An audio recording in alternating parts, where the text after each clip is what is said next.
BJP के कौमी सदर जेपी नड्डा ने छत्तीसगढ़ के जशपुर में बीजेपी की परिवर्तन यात्रा के दूसरे मरहले को झंडी दिखाकर रवाना किया।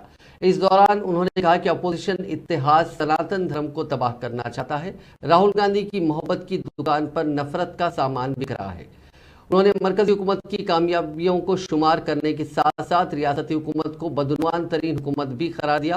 उन्होंने कहा कि इस हुकूमत के पास खाने के दांत और दिखाने के दांत अलग अलग है।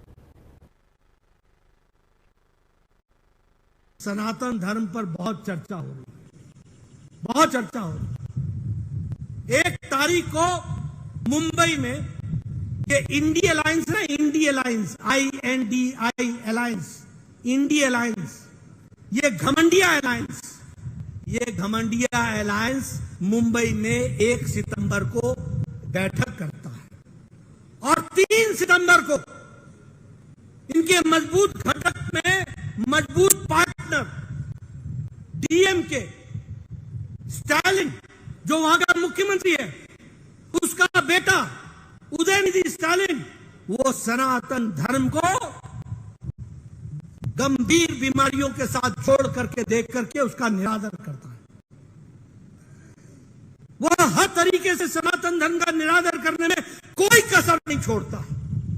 और उसी के बाद दूसरे दिन 4 सितंबर को हमारे खड़गे साहब के बेटे प्रियांक खड़गे, जो कर्नाटक सरकार में मंत्री हैं, वह दोबारा सनातन धर्म पर आक्षेप करते हैं। और उसके बाद तमिलनाडु का एक मंत्री दोबारा आक्षेप करता है। मैं क्या समझूं इसको? आज दिन तक सोनिया गांधी चुप है। आज दिन तक राहुल दुनिया भर में जाकर के संविधान की बातें करते हैं, लेकिन एक शब्द भी इस पर कहने से बचते हैं। मैं क्या मानूं?